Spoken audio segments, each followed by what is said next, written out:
and I won't steal his thunder, but Vice Mayor James Maness, who represents District 2, think Willoughby Station, Hickory Hills, that area of town, is with us today. And I'll let him share whatever time he wants if Kenny has an update, and we'll take some Q&A about maybe 20 after, try to update people on what's going on. But want to start off with our guest this morning, Vice Mayor, District 2 Commissioner James Maness. And good morning, James. Good morning, Mark, and thank you for having me on here today. You know, it's been a journey, I guess, getting to this point, and I think now we're all probably pretty comfortable being on Zoom after several weeks of, I don't know if the right word is making an existence through this, but it has felt that way to some extent, is that we've just more or less lived off Zoom for a while. So I really appreciate the opportunity to be on here. And, you know, Mark, alluding to what Mark said over the weekend, we did hold an event Saturday morning at 10 a.m.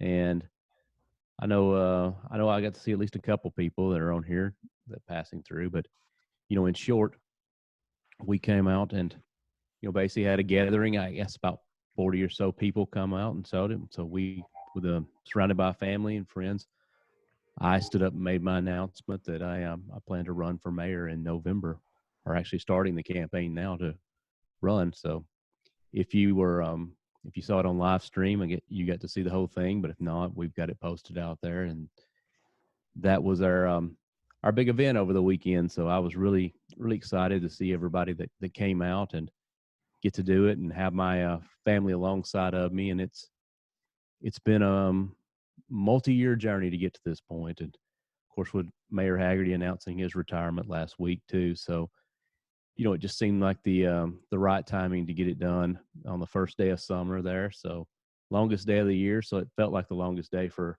us building up to it, at least. So with Mayor Haggerty retiring soon, and, you know, the accomplishments that he's seen over the city, and I think he's going to go down as our longest serving mayor in the history of the city. So a lot there to follow in. So if you live in the city limits, I would request your vote and ask you for your support along the way. But with that, I mean, that was kind of wraps up our weekend there. So it was a really big deal to us. But, you know, in the scheme of things, it's just probably a footnote in the history of Mount Juliet at best. So, but to us, really a big deal in getting that kicked off. And I, again, appreciate it. I think when we set this up, Mark, that wasn't necessarily in the cards, the timing at that time, but it worked out well. So appreciate the chamber and, of course, everything that you guys do, and you as well out there, the businesses that make this community and this city work, and what you do, the contributions out there. It's very appreciated. And I know Mr. Martin can agree, as we see the trends coming into the city, it looks positive, and we've got a lot of reasons to be optimistic about the turnaround in this, especially from a city standpoint.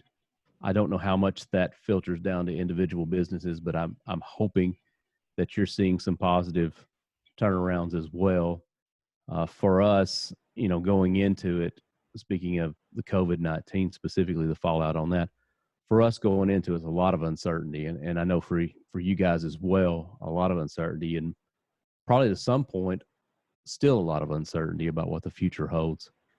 But from the city standpoint, I think it's safe to say that we did not see the worst case scenario by far. So just looking at some of the numbers that we got in, and got in from the weekly report that Mr. Martin sends out, which is kind of collected from finance on those things.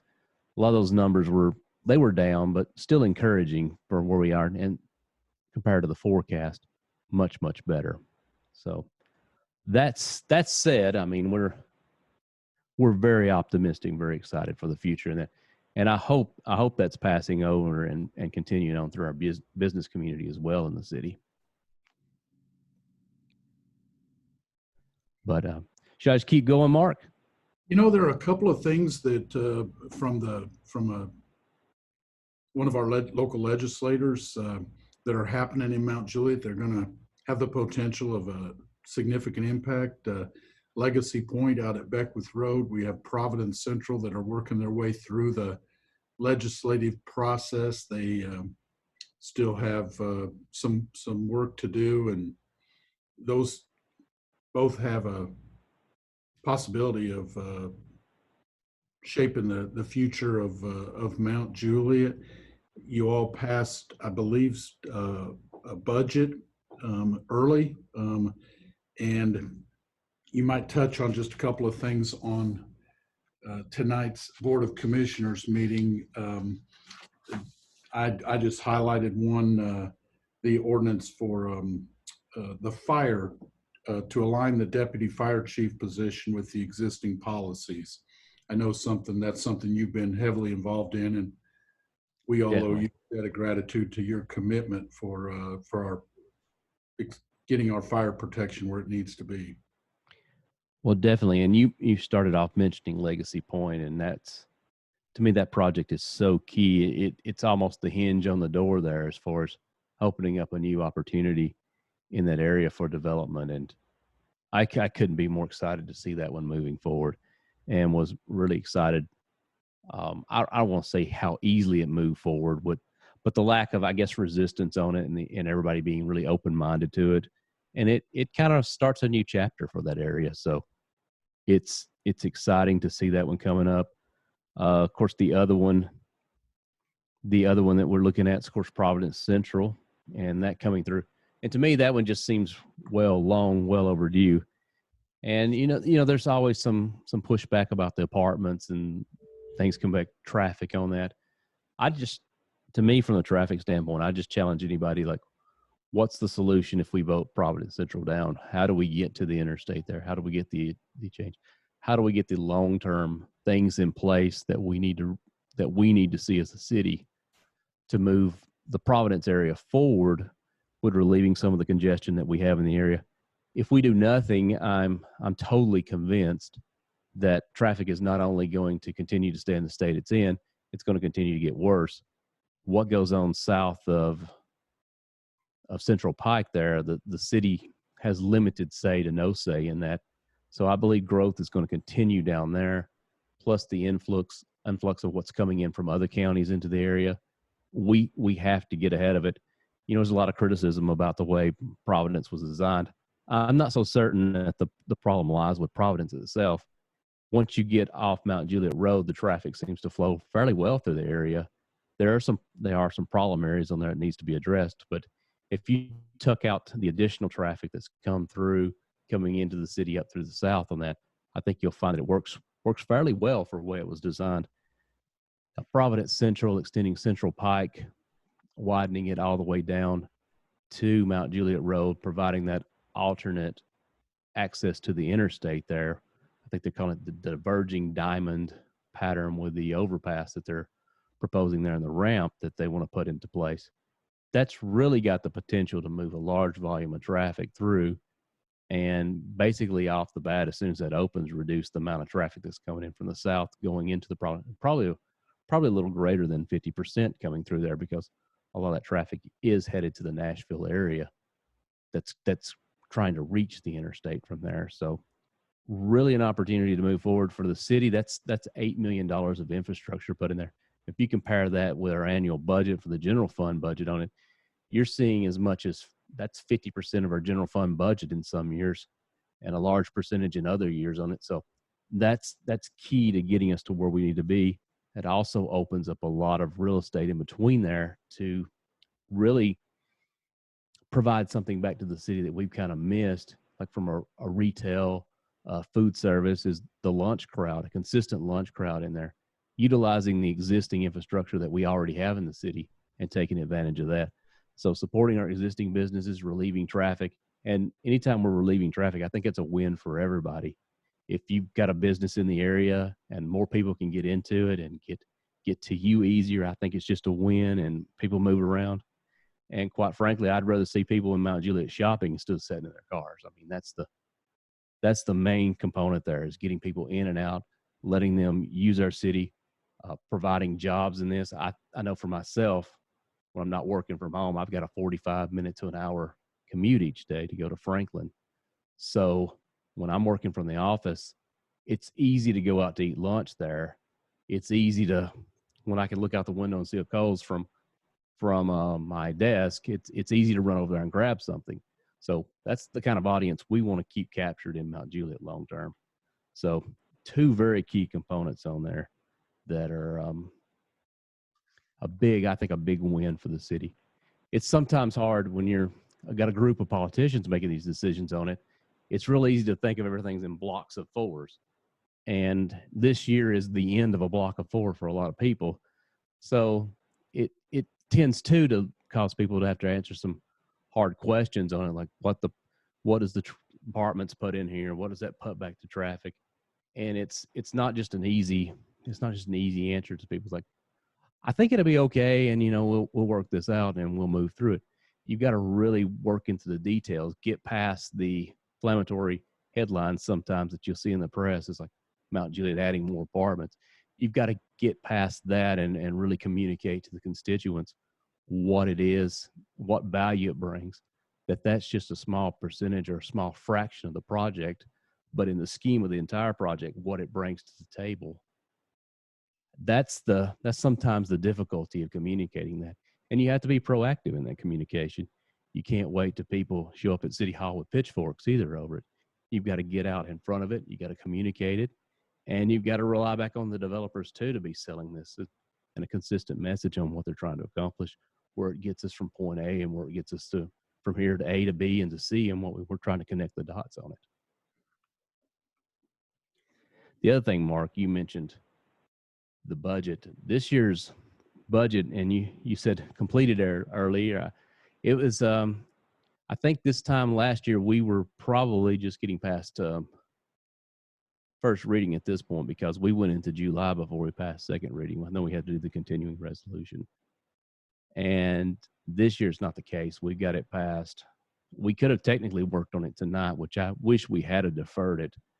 I had offered at 2 points in the meeting last time to offer a deferral on it. And well, it pressed ahead and passed. I mean, overall, a nice budget. There was some concern. There was some talk about it from when it started out, cutting back on our transportation improvements on it. And I know a lot of that was in the context of we don't know what the future holds in terms of revenues coming into the city. So if we need to pull some of that back, transportation seemed to be something that we could pause. But at the same time, a lot of those projects, or so many of those projects, are dependent upon state funding and state participation. It's not really an option for us as a city just to go back to state and say, I know you want to work on this project, but hey, we need a timeout for a year. That really wasn't an option for us. So when we got down to it, it really was just cutting some local projects, and a lot of it was engineering. So it was a small percentage of the budget. So I think wisdom prevailed there, and we're pushing ahead on those transportation projects. So that was my first concern off the bat. The other one was we got the deputy fire chief position in there. And as many of you know, we had 2 positions eliminated last year that basically filled what this role would be. And that was added back into the budget, the deputy chief position. However, an amendment was made on second reading to make that a mandatory internal hire. I don't know. It just seemed to me the wheels kind of came off on that. And we essentially, the commission passed a budget that required an internal hiring only of that position, even though the fire chief was saying that, in his opinion, that there was nobody internally qualified for that position, but went ahead and passed it anyway. So that, I believe, it surfaced internally. I don't think anybody's even applied, to the best of my knowledge, at this point. So I've got an ordinance tonight to remove that internal requirement on it, which will open it up. I mean, I think at the end, we want to give our internal employees, the opportunity to apply for a position first. And that's been the policy of the city. So we want them to have the first opportunities. We want to provide upward mobility for our employees, a reason to stay. We want to take care of those, because we know as a city, the hardest thing sometimes to do is to backfill a position when you had somebody there that was a good fit already. So we want to definitely provide our internal candidates an opportunity to participate in, but at the same time, we don't want to exclude the best qualified people out there, and we definitely don't want to lower our standards to make it fit for somebody internally. So we're going to remove that restrictions tonight, assuming that it passes and with a second reading. And I think we'll have a pretty good budget after that point. Of course, that's kind of saying all that too. I'm kind of explaining my reasons for voting no on the budget. Thought it was a good budget going in once we got the transportation question settled. But after that requirement became an internal requirement for the deputy chief, I had really some questions on whether that position could be filled at that point. So I'd offered a deferral with that to, just look it over one more week. I think we could have come back and passed it tonight, and maybe in hindsight, some people might have reconsidered that. But either way, it's up, and I think we'll get to the right place. Just going to delay us a few weeks on it, but I think we'll get to where we need to be. Well, that's thanks for the update on all of that stuff. Anything that Kenny, you need to add or want to add this week? I know the sign companies have ordered a couple of new signs, so I know at least a couple of new businesses that are coming to town. Anything exciting this week from your office? Yeah, I'll just add to what the vice mayor said. I appreciate him and the board of commissioners, and of course all the staff are working so hard on the budget this year. As everybody knows, it's out there that I see this morning, and those maybe listening from home or on the computer. There's a lot of uncertainty about the economy, and Mount Juliet always seems to come out pretty well. We did in 2008 and 9, and so far so good. The vice mayor and I were talking last week about, we got our sales tax numbers, and we're really worried about what they were going to look like. And fortunately, the last two previous reports that came in were better than we'd expected. So if you go by what the national average is, we hope that when the May numbers come in, they're a whole lot better than what we were thinking about initially. As everybody knows, you just never know. But things are looking really good around Mount Juliet. I'm talking a lot of the businesses, especially our restaurants and retail. There's still some places that'll probably not reopen. And there's probably a few places that did reopen that'll end up closing. And that's just unfortunately part of the attrition that we have to live with. But the good thing is that our team, our staff, and our elected body and myself work tirelessly daily to try to bring in new businesses. We're reaching out to other communities as well. When I say other communities, not necessarily to take businesses, but look for those opportunities of businesses that are thriving in other communities that might want to expand into our community. And like Ms. Gore there this morning with Legacy Point out on Golden Bear, the vice mayor will tell you as well, there's a ton of potential out there, a ton of potential all over the city, including Mr. Robinson there with Everett Downs. We have people in town daily looking at bringing business here. Is it a little bit tougher right now? Absolutely, simply because of what's going on, the uncertainty, especially in the restaurant industry. But we're working with some pretty exciting businesses right in the heart of Mount Juliet. For example, the RTA, there's going to be a lot of cleanup on the RTA site once the new parking area comes in. I'd like to thank the vice mayor and the commission for that as well. We worked for years tirelessly to get that cleaned up. And if you think of what would have been there, what was actually planned for there is Vintage Station North, which is on the other side of the tracks.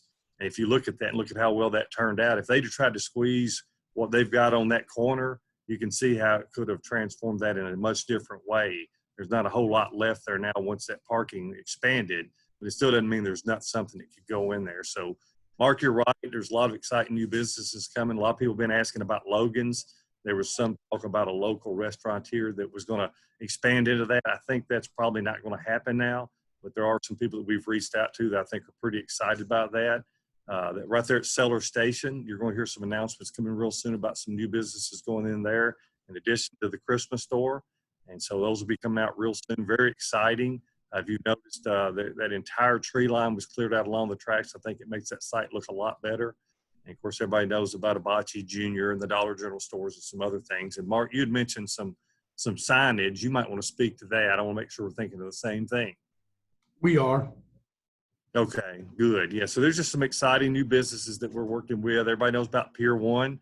We've already got a potential replacement for that, but they won't get out of that building probably somewhere between August and even October as they continue their liquidation sale. As you can imagine, all the inventory they had in their warehouses across the country, they'll be pouring back into these local stores. They tend to drag those things out a little bit, but the owner of that property is very flexible with his rent rates, and that helps us a bunch in finding replacement tenants. But I didn't want to steal all of the vice mayor's time. I got on here mainly just to hear him. I know y'all get tired of hearing me, but we're blessed. He's exactly right with that. A lot of potential here. I do too hope that Providence Central stays moving forward, stays positive. I know the commission and our elected body gets a lot of pushback, but I can tell you as a former police chief and as your city manager, the apartments have not been negative in any shape, form, or fashion for our community. Everybody knows with our own children that a lot of folks just choose to live in different locations. Not everybody wants a individual home with a white picket fence. A lot of folks are transient in nature, for example, like Lifestyle. The majority of the people there make probably six figures and work at a lot of these places in Franklin and Nashville to fill these awesome jobs. So when I think of Providence Central, I think of the state of Tennessee. If they spend $77 million or contemplate spending $77 million, they're more apt to spend that on Central Pike if we have a ton of potential there. So they want to hear that promise on the front end as well. And the state of Tennessee is always also working to bring folks there. And the vice mayor will tell you as well that we have some prospects already looking out that location. One of them is a 70,000 square foot medical office facility. It would look awful nice sitting there. And another is a high-end car dealer, just as two prospects. So of course, you know, they can't come until there's actually some clearing and some infrastructure that's on that site. But the exciting about it is if that development comes to fruition, you will see road improvements far before you see any actual development on that property. So we will reap the benefits of traffic improvements in that area to the tune of somewhere close to $7 million. And that would be great for our residents. Good stuff as always. I know a few of you are going to hustle off to Rotary, but does anybody have any questions for anybody that's on here? I know, Kenny, they seem to be pretty excited that you're finally showing your face. Oh, man. Look at this. Oh, man. Y'all just soaked this in. I can't imagine if they're excited about that. They should see you walking up and down Mount Juliet Road with a T-shirt and running shoes on. Oh, man. Yes. That's what everybody likes to see, sagging skin and prune old man. Hey, Mark. Yes, ma'am. My daughter saw Kenny and I said, hey, look, there's Mr. Kenny. She goes, he's jacked. Yes. Oh, yeah. there you go. Yeah. That's watch what his head blow up. Yeah. Oh, you look. Hey, and it always happens when you're going about 50 to 55 miles per hour. If you slow down, you see the real effects of aging. But I hope everybody did have a great weekend, a great Father's Day. We are all blessed, and I hope that this has been such a rough year for our city. The Vice Mayor and I were talking about that last week. He and I have had conversations for years to where I send these little promotional notes and messages to the commission that come across as probably a little, old-fashioned, I guess you'd say. But we are so blessed in this community. When you look at what's going on across the country and even in local communities around us, yeah, it's a little tough right now and it's different, but we always prosper and prevail. And we have so much potential. We just all have to remind each other of that. And I hate to say that we tend to, as human beings, focus on the negative sometimes, but as humans, we can do that. It's like not seeing the forest for the trees. And I just hope everybody continues to realize how blessed we are and just how awesome this future is going to be in this city. Kenny, real quick, I see the sidewalks are looking good along the north side of Lebanon Road.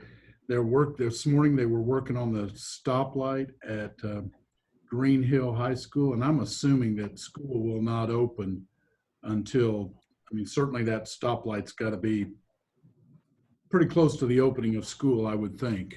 It is, yeah. I hadn't checked the exact timing recently, Mark, but yes, it should be. I know they'll do everything to expedite that signal just simply because it's so important. And back when the city put that in years ago, if you remember, we got that at no cost to the citizens, and a lot of people were critical of where we put it.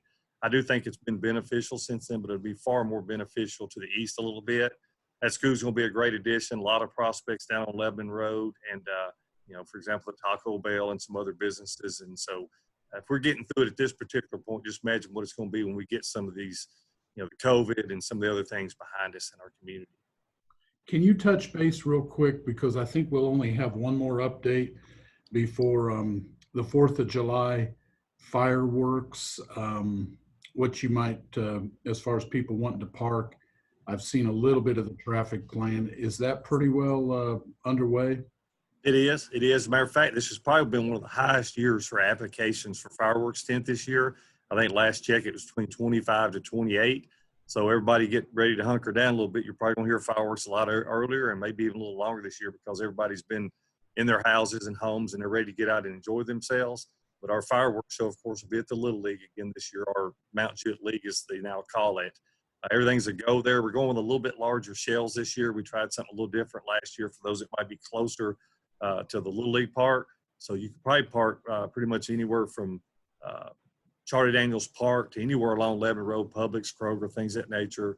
Plenty of parking. But of course, the best place to park would be at the Mount Juliet League. I think it's $10 for parking, and all that money goes to the Mount Juliet League for the kids and for the ballpark. So if you want some front and center parking where you feel like you're right there on top of the action, park at the Mount Juliet Little League. But anywhere that you park for free in that general area, you're going to enjoy one heck of a show. And of course, it's got music goes with it, so you'll be able to tune in. That information will come out in the near future about the station you tune into. I believe it's the Fish, and that way you can listen to the actual music that's choreographed to the actual fireworks show. So we're hoping a lot of people come and patronize our community this year, patronize our businesses, and see what all Mount Juliet has to offer.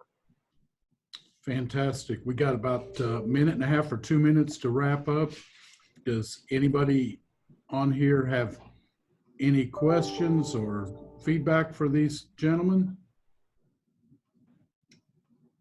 If not, go ahead, Kenny. I was going to say, the vice mayor is very well read. Y'all see that bookcase behind him? He has read every one of those books. You notice my bookcase back here, no books. So One book. From him. But now we are blessed. I hope everybody has a wonderful day. Vice Mayor, thanks for doing the program this morning. Definitely. And Mark, Please before put we this wrap on, up, yeah, put this as a recurring meeting every Monday at 11 o'clock. We sure appreciate you guys. Hey, the Vice Mayor has one more comment. Final words, James, and send us away. I was going to say we talked about a little bit of the negatives that, you know, with the down 7% one month, 2.9% the next month, and we say down, that's over last year. But overall, as a budget, we're still ahead of where we were last year. We're still going to finish in good shape. So, you know, thanks to the community that we have, we're going to end this budget cycle for this fiscal year. We're going to close this out in good standing. So, Mount Juliet is strong from that standpoint. I just really pray and hope that it's filtering down to our business community, and everybody's starting to feel some of the recovery on this as well. Nothing else. Thanks for joining us today. Blessings to everybody. Let's go make a difference this week. Let's do it. Thanks, everybody. Bye, everybody. All right.